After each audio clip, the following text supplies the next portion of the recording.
What if I told you that one political gamble, meant to show power, actually triggered a $116 billion revenge that reshaped energy markets, strained alliances, and quietly hurt American consumers? This is not a theory. This is not clickbait. This is exactly what happened when Donald Trump took a hardline energy stance, and Canada responded in a way most people never saw coming. And when George Conway breaks it down, the story becomes even more revealing. Stay with me, because by the end of this video, you will see how one decision backfired far beyond the headlines. At first glance, it looked like a bold move. The Trump administration believed energy dominance meant leverage. By pressuring allies, reshaping trade deals, and treating energy like a political weapon, the idea was simple: America first, everyone else adjusts. Canada, often seen as America's closest and quietest partner, was expected to fall in line. After all, the two countries share pipelines, power grids, and decades of trust. But what Washington underestimated was how prepared Canada was, and how costly retaliation could be without firing a single shot. Before we go deeper, if you appreciate clear explanations without the noise, take 1 second to like this video and subscribe to Logic Unlocked. It helps the channel grow and makes sure you don't miss stories like this that rarely get explained properly. Now let's continue, because this is where it gets interesting. Energy between the US and Canada is not just about oil and gas.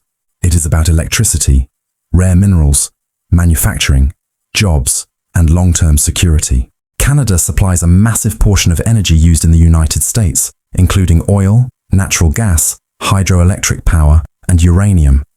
When policies began targeting trade pressure and tariffs, Canada did not respond emotionally.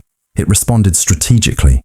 Instead of loud threats, it quietly redirected investments, secured alternative buyers, and reshaped energy partnerships. Over time, this added up to $116 billion in economic consequences that hit back harder than expected. George Conway explains this not as an accident, but as a predictable outcome of aggressive politics mixed with poor long-term planning. When you treat allies like rivals, they eventually start acting like rivals.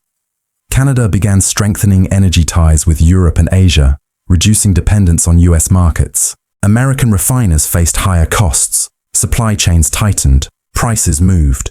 And while politicians argued on television, everyday Americans absorbed the impact through fuel costs, electricity bills, and manufacturing slowdowns. What makes this story even more powerful is how quiet it was. There was no dramatic press conference titled Revenge, no breaking news alert saying Canada strikes back. Instead, the response unfolded over years through policy adjustments, infrastructure investments, and trade realignments. This is why many Americans never connect the dots. They feel the effects, but never hear the cause explained clearly. Trump's energy gamble was built on the idea that size equals control. The US market is massive, so the assumption was that partners could not afford to walk away. But Canada proved that diversification beats dependence. By investing heavily in domestic capacity and alternative export routes, Canada reduced vulnerability. That $116 billion figure represents lost leverage, lost opportunities, and long-term strategic shifts that cannot be easily reversed. George Conway often emphasizes that foreign policy is not about winning arguments. It is about managing relationships. When those relationships are damaged, the costs show up later, and they show up quietly. Energy markets do not care about slogans. They respond to stability, trust, and predictability. When those disappear, money flows elsewhere. Another layer people overlook is how this affected American workers. Refinery jobs, transport jobs, and manufacturing roles depend on stable cross-border energy flow. When uncertainty rises, companies delay expansion. They freeze hiring. They pass costs to consumers. So while the rhetoric promised strength, the result was friction that weakened the very dominance it claimed to protect. This is why Canada's response is often described as revenge without retaliation. No sanctions. No public outrage. Just smart economics. And that is exactly why it worked. The US did not lose overnight. It lost gradually, invisibly, and expensively. If you are still watching at this point, you are already seeing what most political coverage misses. These stories are not about heroes and villains. They are about decisions and consequences. And Logic Unlocked exists to make sure those consequences are actually understood, not buried under talking points. As the years passed, rebuilding trust became harder. Energy projects require decades, not election cycles. Once partnerships shift, they rarely snap back. That $116 billion shift represents future influence lost, not just money. And influence, once gone, is the hardest thing to regain. Now here is the part that really matters going forward. This story is not just about Trump or Canada. It is about how modern power works. Economic retaliation today does not look like blockades or embargoes. It looks like investment choices, supply routes, and long-term planning.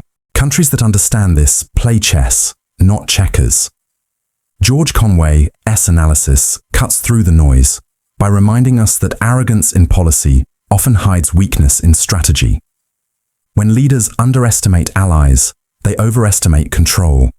And when energy becomes a weapon instead of a partnership, everyone eventually pays more. As we move into an era where energy security is tied to climate change, technology, and global competition, these lessons matter more than ever.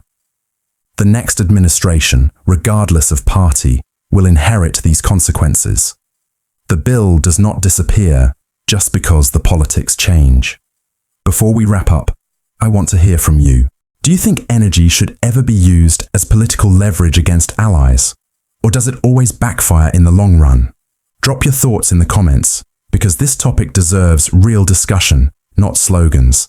And if you found this breakdown useful, share this video with someone who still thinks trade wars are easy wins. This is Logic Unlocked, where we don't just react to headlines, we explain what they really mean. Thanks for watching, and I'll see you in the next one.